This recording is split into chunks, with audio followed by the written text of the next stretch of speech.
Halo pemirsa GPR TV dari Sabang sampai Merauke, dari Miangas hingga Pulau Rote. Bertemu kembali dengan saya Anggria Ratri dalam program Kominfo Newsroom.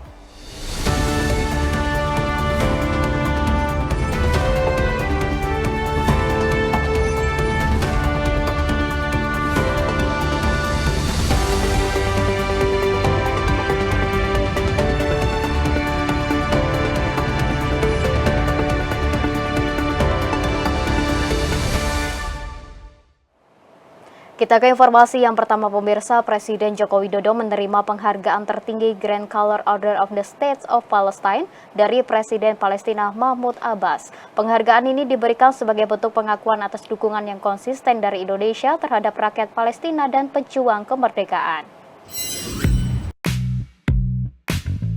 Presiden Joko Widodo dalam pertemuannya dengan Riyad Al-Maliki selaku utusan khusus Presiden Palestina menerima secara langsung penghargaan tertinggi Grand Color Order of the State of Palestine yang diserahkan oleh utusan khusus Presiden Palestina pada Senin 19 Agustus 2024 di Istana Merdeka. Penghargaan ini dianugerahi oleh Presiden Mahmud Abbas sebagai bentuk pengakuan atas komitmen dan dukungan Indonesia terhadap perjuangan rakyat Palestina dalam meraih kemerdekaan dan kedaulatan penuh. Melalui pertemuan ini, utusan khusus Riyad Al-Maliki juga menyampaikan ucapan selamat dari Presiden Abbas kepada Presiden Jokowi, serta seluruh rakyat Indonesia atas peringatan Hari Kemerdekaan Indonesia ke-79. Presiden Abbas mengakui dan mengapresiasi besarnya peran Indonesia dalam mendukung rakyat Palestina sebagai bantuan kemanusiaan hingga advokasi Indonesia untuk gencatan senjata. Melalui keterangan persnya, Menteri Luar Negeri Retno Marsudi menjelaskan dalam pertemuan ini Presiden Jokowi juga menegaskan posisi Indonesia yang akan terus mendukung perjuangan bangsa Palestina secara konsisten. Indonesia juga akan terus menyuarakan gencatan senjata, bantuan kemanusiaan, serta solusi dua negara. Presiden Jokowi juga menyampaikan akan terus memperjuangkan pengakuan internasional dan keanggotaan penuh Palestina di PBB. Di dalam pertemuan, Bapak Presiden antara lain menyampaikan kejelasan mengenai posisi Indonesia yang konsisten untuk terus mendukung perjuangan bangsa Palestina.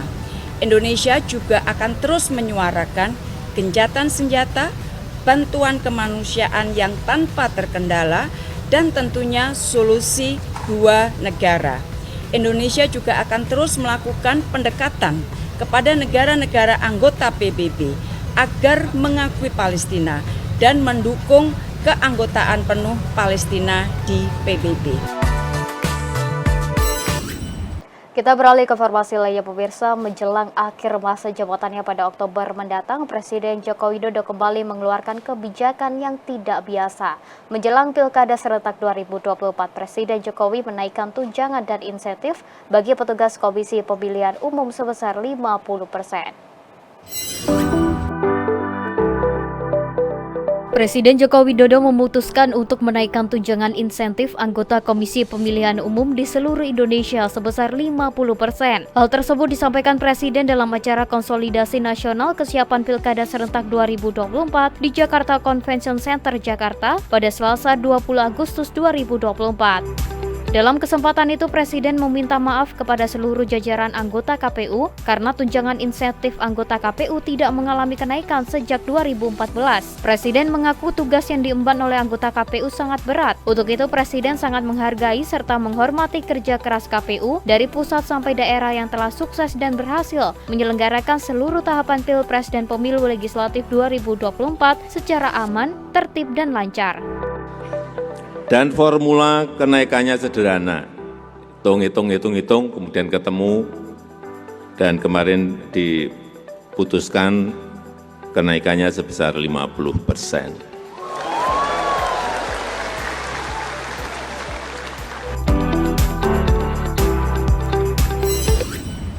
Presiden Joko Widodo meminta agar anggota KPU untuk selalu fokus dalam mengatasi permasalahan yang bisa muncul dalam penyelenggaraan Pilkada serentak 2024, mulai dari pendaftaran pemilih, distribusi logistik, hingga gangguan keamanan.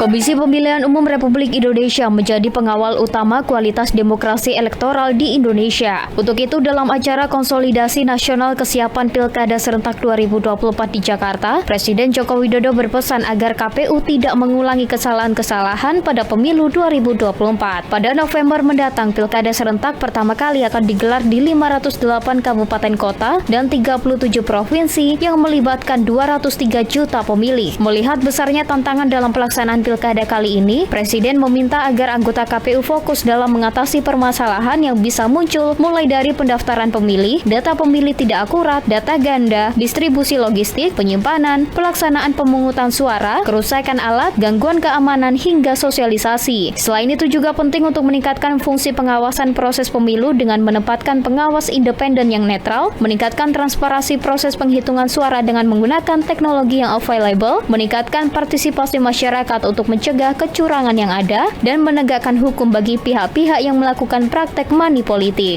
Jadi, tolong laksanakan tugas dengan penuh rasa tanggung jawab, dengan penuh dedikasi, dengan seluruh kehormatan dan integritas. Komisi Pemilihan Umum mengadakan rapat konsolidasi nasional untuk memastikan kesiapan menghadapi Pilkada serentak 2024.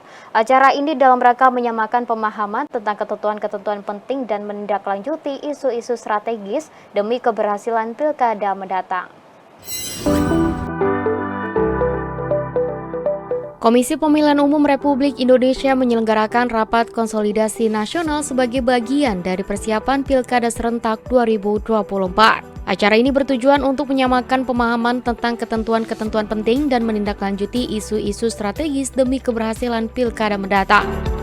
Ketua KPU RI Muhammad Afifuddin menekankan pentingnya konsolidasi untuk mendapatkan masukan dan saran yang konstruktif dari berbagai pihak. Afifuddin melaporkan acara konsolidasi ini diikuti 3.743 peserta, terdiri atas 406 peserta KPU RI, 246 dari KPU Provinsi, 3.084 dari KPU Kabupaten Kota, dan 7 orang narasumber tamu undangan dari kementerian lembaga. Rapat konsolidasi nasional dalam rangka kesiapan Pilkada 2024 ini diselenggarakan dalam rangka memberikan pemahaman yang sama terhadap ketentuan dan yang harus dipedomani untuk menindaklanjuti isu-isu strategis, mendapatkan masukan dan juga saran konstruktif dan membangun untuk kesuksesan persiapan pelaksanaan Pilkada 2024. Pemirsa, Mahkamah Konstitusi menegaskan syarat batas usia calon kepala daerah harus terpenuhi pada saat penetapan pasangan calon peserta Pilkada oleh Komisi Pemilihan Umum. Dalam hal ini, Wakil Ketua MK Sali Isra mengatakan pengaturan mengenai syarat batas usia minimum calon kepala daerah tidak mengalami perubahan, yakni berusia paling rendah 30 tahun untuk calon gubernur dan calon wakil gubernur, serta 25 tahun untuk calon bupati dan calon wakil bupati, serta calon wali kota dan calon wakil wali kota.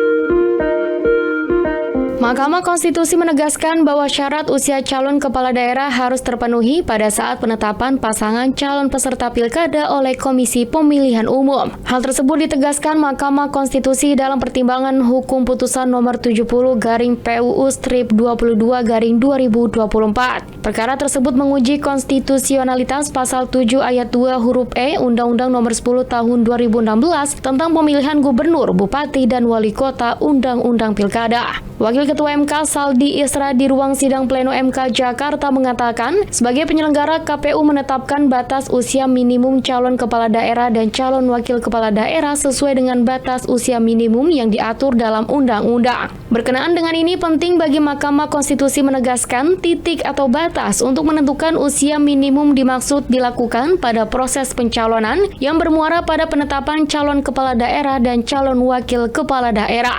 Terdapat urutan rangkaian atau tahapan kegiatan yang berada dalam satu kelindan, yaitu tahapan pendaftaran, penelitian persyaratan calon, dan penetapan calon kepala daerah dan wakil kepala daerah.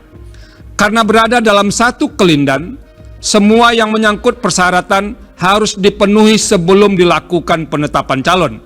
Artinya dalam batas penalaran yang wajar, penelitian keterpenuhan persyaratan tersebut harus dilakukan sebelum tahapan penetapan pasangan calon. Dalam hal ini, semua syarat sebagaimana diatur dalam pasal 7 Undang-Undang 10 2016 harus dipastikan telah dipenuhi sebelum penyelenggara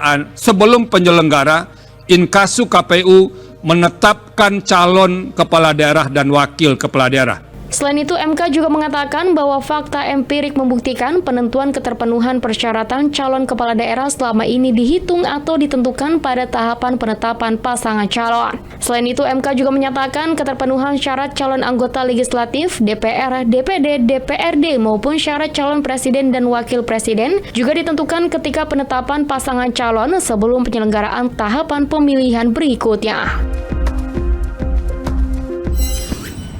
Pemirsa, sejumlah informasi akan kami hadirkan usai jeda pariwara berikut ini, tetaplah bersama kami.